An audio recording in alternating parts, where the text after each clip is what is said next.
British versus American versus Australian. We all speak English and yet there are so many differences. Did you know that in the UK, when a man and woman get married, just before their wedding day, they will both have a party. The woman has a party with her female friends and that is called a hen do, and the man has a party with his male friends and this is called a stag do. In British English, a stag do. In American English, a bachelor party. And down under, in Australian English, a bucks night or bucks party. Isn't it fascinating?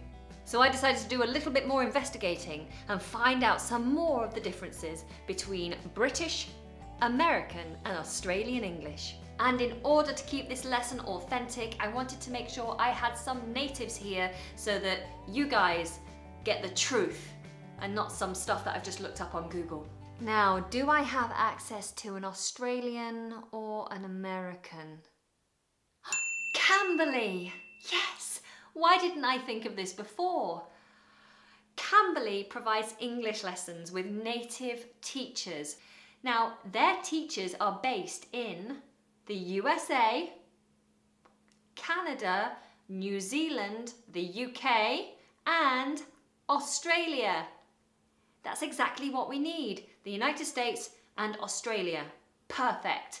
Now, the other good thing about Cambly is that you can connect to a teacher one-on-one 24/7. You just go on whenever you're ready and look who's online. Connect like that. So I don't have to wait around. So let's see who we've got for America. Hi, my name is Ruby and I'm from Texas. And who do we have for Australia? Hi, my name is Marcus. Hi Anna, my name is Deborah. How are you doing? How can I help you today? Fantastic. So let's get started. By the way, if you would like a 15-minute free call with a native English teacher, then all you have to do is click on that link down below. There's no commitment, it's 15 minutes, a free call, try it out and see what you think. But not until you've finished this lesson.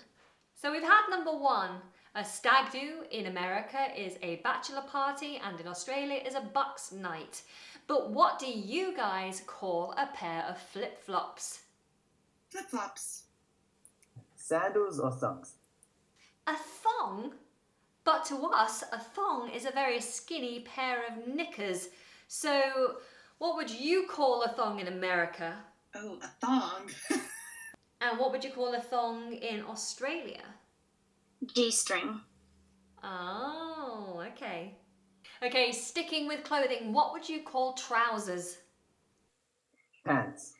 In the area I'm from, we do say trousers and we say slacks. So we use both. Do you ever say some, pants? We can say pants, but pants just refers to something a little bit more casual. All right, let's move on to food. This is what we call candy floss, but what do you call it? Berry floss. Cotton candy. Amazing.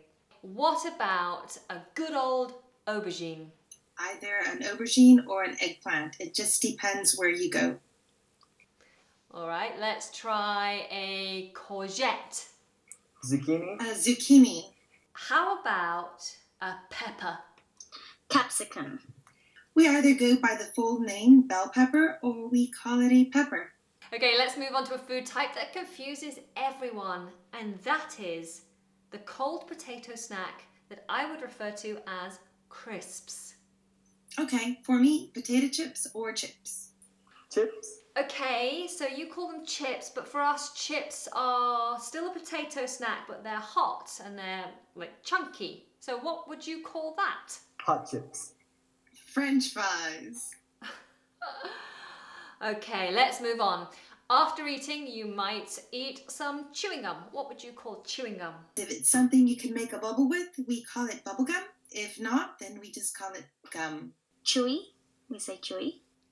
Okay, so if I'm not snacking on crisps, I might be snacking on sweets. Lollies. Okay, for me, candy. Interesting, because we call a lolly only the sweet that you have on a stick, a lollipop or a lolly. How about beers? Beers. Tinnies. Okay, how about something that we don't really need that often in the UK, but that we call air conditioning? Aircon. Some people shorten it and say AC. And something we do experience, even though it's not that hot here in the UK, are mosquitoes. Mosquito. Mozzies. Yeah, sometimes we call them mozzies as well. If you're going for a swim in the pool, in the UK, you might wear a swimming costume. If it's a one piece, it's just a bathing suit. Some children refer to it as a bathing suit. You'll hear that a lot. Cozies or swimmers. When driving down the street, you'll often see lights that tell you when to go and when to stop. We call them traffic lights. How about you? Stoplights or just lights? Stoplights or traffic lights. And while waiting at the traffic lights, you realise you're running out of petrol and you must head to the petrol station to fill up. Servo? A gas station. And just a few more before we finish up. In the UK and in the US, the time between midday and the evening we refer to as the afternoon, but in Australia you often refer to it as Arvo. And when you're waiting in a line for something, in Australia and the UK we call this queuing. You're standing in a queue, you are queuing. But in America they don't use queue, you use... So there you go, 20 really interesting differences between British English, American English and Australian English. Now if you know any differences that I haven't mentioned, please do let me know in the comments section below. I want to say a quick goodbye to everyone that helped me out from See you Cambly later. and remind you that if you would like to take 15 minutes for free one-on-one with a native English tutor, then why not go and click on the link below and try it out. I really have enjoyed using Cambly to make this particular lesson. Alright guys, until next time, take care and goodbye.